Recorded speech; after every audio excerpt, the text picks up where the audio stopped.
दुनिया भर की खबरें में आज आप देखेंगे अमेरिकी राष्ट्रपति जो बाइडेन को इलेक्शन से पहले बड़ा झटका। बेटे टाइगर को हो सकती है 25 साल की जेल। अमेरिका की चौखट पर पहुंचा रूस। अटलांटिक ओशन में की मिसाइल ड्रिल। अमेरिका में हलचल। सीजफायर डील पर राजी हुआ हमास। कतर और मिस्र को भेजा अपना जवाब। और इजरायली हवाई हमले में हिजबुल्लाह के बड़े कमांडर की मौत। हिजबुल्लाह ने कहा लेंगे बदला। इजरायली एयर बेसिस पर हाई अलर्ट। आजाद बोल इंडिया में आप सभी का खैर मकदम है। आपके साथ मैं आदिल खान आजाद। आज 12 जून 2024 है और आप देख रहे हैं रात 10 बजे का स्पेशल बुलेटिन दुनिया भर की खबरें। तो चलिए शुरू करते हैं दुनिया भर की खबरों का ये सफर तफसील से। और सबसे पहले बात अमेरिका की, बात जो बाइडेन की, उनके बेटे हंटर की और हंटर से जुड़े विवादों की। अमेरिका में प्रेसिडेंशियल इलेक्शन से पहले, राष्ट्रपति चुनाव से पहले जो बाइडेन को बहुत तगड़ा झटका लगा है। उनके बेटे हंटर बाइडेन की करतूत चुनाव में उनके लिए नुकसान का सबब बन सकती है। दरअसल अमेरिका के राष्ट्रपति जो बाइडेन के बेटे हंटर बाइडेन को 2018 में रिवॉल्वर की खरीद के मामले में 3 जो उन पर इल्जामात लगे थे उनमें मुजरिम ठहराया गया है। इस मामले में जज ने सजा सुनाने की तारीख का ऐलान नहीं किया है अभी, लेकिन बताया जा रहा है कुछ दिन बाद और इलेक्शन से पहले ये सजा सुनाई जाएगी। अमेरिका में 5 नवंबर को इलेक्शन है। उससे पहले प्रेसिडेंट जो बाइडेन की मुश्किलें बढ़ गई। बेटे हंटर बाइडेन को गन केस में 7 दिन की सुनवाई के बाद मुजरिम ठहरा दिया गया। डेलावेयर की एक कोर्ट ने हंटर को मुजरिम ठहराया है। यह पहली बार है जब अमेरिका के किसी मौजूदा सदर की औलाद को कोर्ट ने मुजरिम ठहराया हो। हंटर पर इल्जाम है कि उन्होंने जब बंदूक, जब रिवॉल्वर, जो भी गन खरीदी उसके लाइसेंस के लिए जब उन्होंने अप्लाई किया तो ड्रग्स लेने की अपनी लत की जानकारी छुपा ली। नशा करते हैं बहुत तगड़ा वाला। हंटर के दोषी पाए जाने के 120 दिन के अंदर उनकी सजा का ऐलान होना है। 25 साल तक की जेल हो सकती है। 4 दिन पहले फ्रांस दौरे पर बाइडेन ने कहा था अगर गन ट्रायल में उनका बेटा मुजरिम पाया जाता है तो माफ नहीं करेंगे। मन से कभी माफ नहीं करेंगे, अपने आप ही चलता है ना। वैसे बाइडेन और अमेरिका दुनिया को सच और इंसानियत का लेक्चर देते हैं, लेकिन देखिए ना, चिराग तले अंधेरा। न आम इंसानों जैसी हरकतें, न सच दिखाने की हिम्मत। एक तो ड्रग्स का इस्तेमाल और फिर उसे छुपाने के लिए झूठ का सहारा। वैसे एक्स प्रेसिडेंट डोनाल्ड ट्रंप भी आजकल कचहरी के चक्कर लगा रहे हैं। लगता हो जैसे उन्होंने बाइडेन को भी ऐसे ही किसी इंतजाम में बिजी कर दिया। एक बड़ी खबर रूस के हवाले से।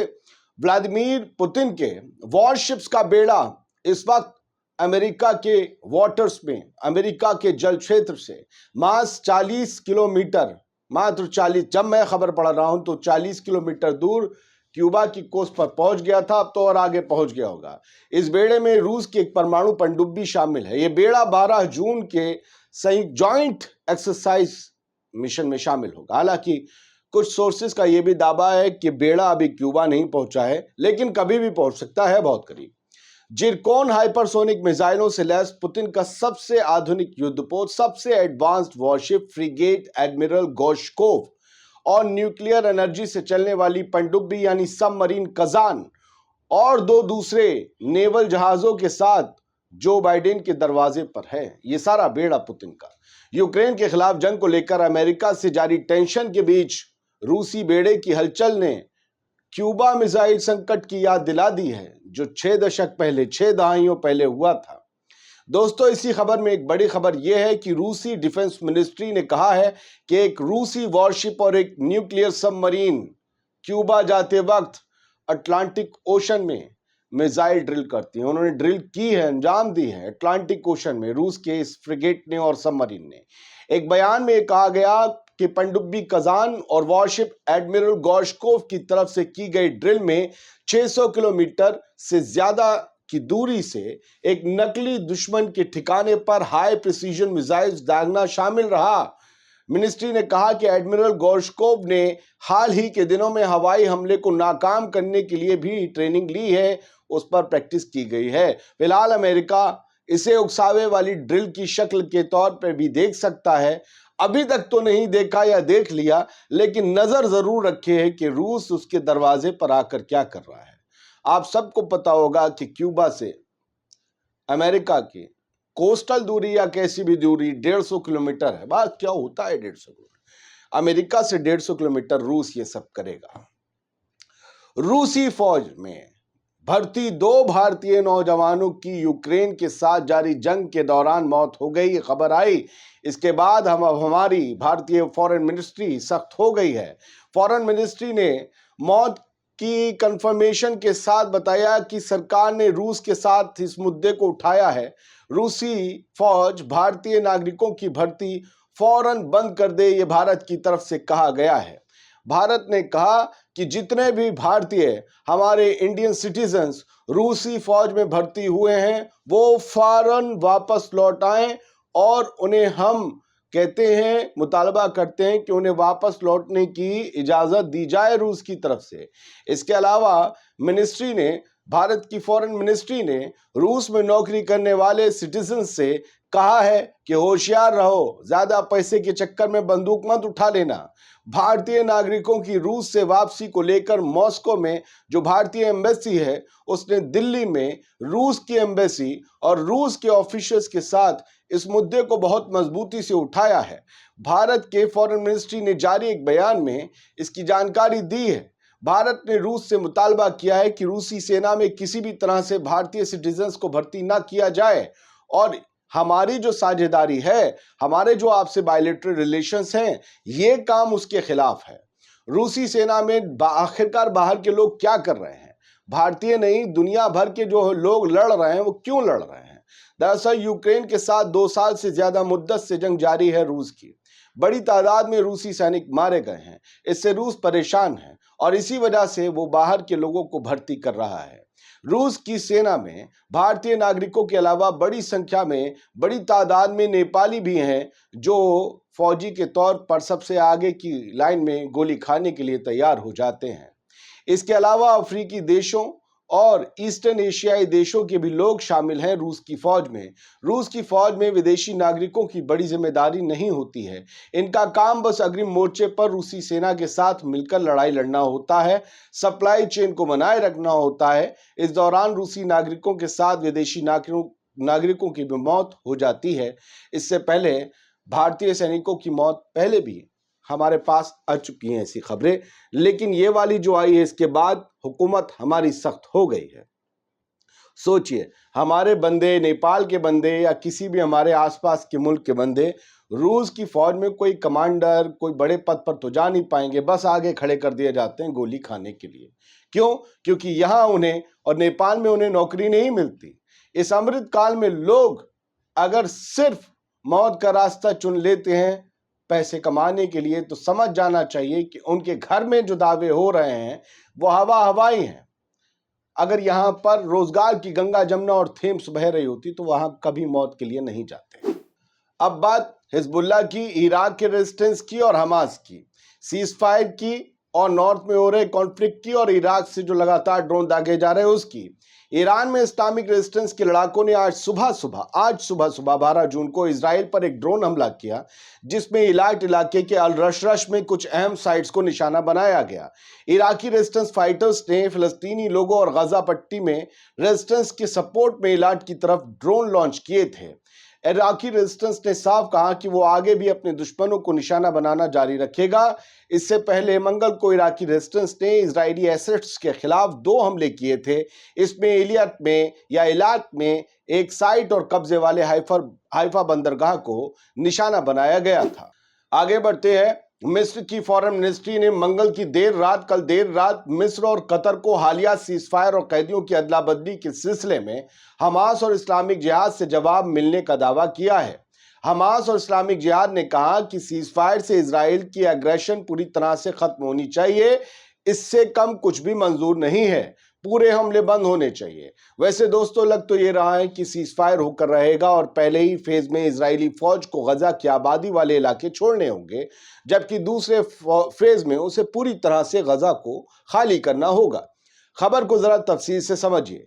कतर की फॉरेन मिनिस्ट्री ने कहा कि उसे गजा पट्टी में सीज फायर के प्रपोजल के बारे में हमास का रिस्पांस मिल गया है। इसमें यह कहा गया है कि हमास और दूसरे फलस्तीनी मूवमेंट ग्रुप्स जो हैं वो मंगल को सीज फायर जो डील है और कैदियों की होस्टेज डील जो है उसके फ्रेश प्रपोजल पर अपनी रिस्पांस देने के लिए आ चुके हैं या दे चुके हैं। बयान के मुताबिक दोनों मुल्कों ने यानी कतर और मिस्र ने तस्दीक की कि वो प्रपोजल पर अमेरिका के साथ बातचीत कर रहे हैं, लेकिन उन्होंने इसके बारे में कुछ और नहीं बताया। सिन्हुआ न्यूज एजेंसी के मुताबिक जो मीडिएटर्स हैं, प्रपोजल जो है, सिन्हुआ न्यूज एजेंसी की रिपोर्ट के मुताबिक मीडिएटर्स प्रपोजल और उस पर आए रिस्पांस की जांच करेंगे, हमास के रिस्पांस की, और अगले कदम के बारे में दोनों पक्षों से समन्वय करेंगे, यानी हमास से भी और इजराइल से, या रेजिस्टेंस ग्रुप से और इजराइल से। मिस्र की फॉरेन मिनिस्ट्री ने भी मंगल को कहा कि उसे ताजा सीज फायर प्रपोजल और कैदियों की अदला बदली के सौदे पर हमास और फलस्तीनी गुटों से जवाब मिला है। सिन्हुआ न्यूज एजेंसी को भेजे गए एक जॉइंट स्टेटमेंट में इस्लामिक रेजिस्टेंस मूवमेंट हमास और इस्लामिक जिहाद ने कहा कि दोनों के एक प्रतिनिधिमंडल ने, एक डेलीगेशन ने कतर के वजीर आजम शेख मोहम्मद बिन अब्दुल रहमान बिन जसीम अल थानी के साथ बैठक के दौरान मंगल को फलस्तीनी ग्रुप्स की राय उनके सामने रखी। यही राय, यही रिस्पांस मिस्र को भी दिया गया। बयान में कहा गया कि इसमें फलस्तीनी लोगों के हक और हुकूक को सबसे ज्यादा तवज्जो दी गई है और गाजा पट्टी में चल रही जंग को पूरी तरह से रोकने की जरूरत पर जोर दिया गया है। इसने बताया कि डेलीगेशन ने इस जंग को खत्म करने वाले समझौते पर पॉजिटिव रुख से जुड़ने की अपनी तरफ से की जा रही जद्दोजहद जाहिर की है। इससे पहले यूनाइटेड नेशन सिक्योरिटी काउंसिल ने मंडे को गजा में जंग खत्म करने के लिए अमेरिकी प्रपोजल को अपनाया था, पास किया था। इसके तहत 3 फेज में सीज फायर समझौता लागू किया जाएगा। अब इस प्रपोजल में क्या है वो समझ लीजिए। प्रपोजल को 14 वोटों के साथ अपनाया गया यूएनएससी में, और हमने आपको कल भी बताया था, और रूस ने इस वोटिंग में हिस्सा नहीं लिया। इस प्रपोजल के मुताबिक पहले फेज में तमाम होस्टेजेस की, तमाम नहीं लेकिन होस्टेजेस की रिहाई और फिलिस्तीनी कैदियों की अदला बदली के साथ पूरी तरीके से गोलीबारी रोकी जाएगी। दूसरे फेज में गजा में मौजूद सभी होस्टेजेस की रिहाई होगी। गजा से इजरायली फौज पूरी तरीके से वापस हो जाएगी। तीसरे फेज में गजा के लिए पुनर्निर्माण यानी कि डेवलपमेंट की योजना शुरू होगी और मारे गए जो लोग हैं, जो होस्टेजेस हैं, उनके जो रेमिनेंट्स, उनके अवशेष जो हैं वो इजराइल को लौटा दिए जाएंगे। इस प्रपोजल में कहा गया है कि इजराइल ने इस डील को मंजूर कर लिया है और अब हमास ने भी इस पर अपना पॉजिटिव रुख, अपना पॉजिटिव जवाब दे दिया है। तो बहुत मुमकिन है कि इसी हफ्ते या इस हफ्ते के आखिर तक या अगले हफ्ते की शुरुआत में गजा के अंदर सीज फायर हो जाए। और अब एक आखिरी खबर कि एक इजरायली एयर स्ट्राइक में हिजबुल्ला के एक सीनियर फील्ड कमांडर और लेबनानी आर्म्ड ग्रुप के 3 लड़ाके मारे गए।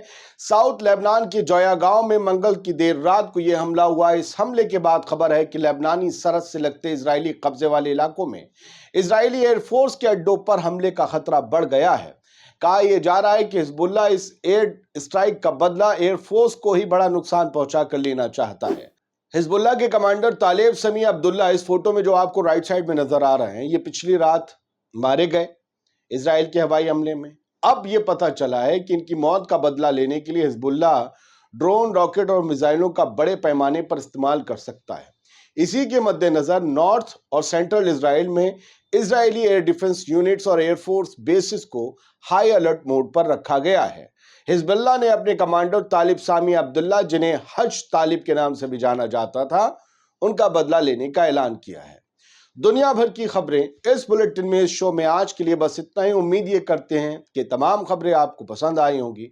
मेरी कोशिश जारी है, मेरी कोशिश है हर तरफ की खबर दिखाना। हम किसी के अपोज में नहीं, किसी के सपोर्ट में नहीं। हमारा पेशा जर्नलिज्म है, हमारा पैशन जर्नलिज्म है। ठीक है, तो हम अपना काम कर रहे हैं। आप सलामत रहिए, खुश रहिए।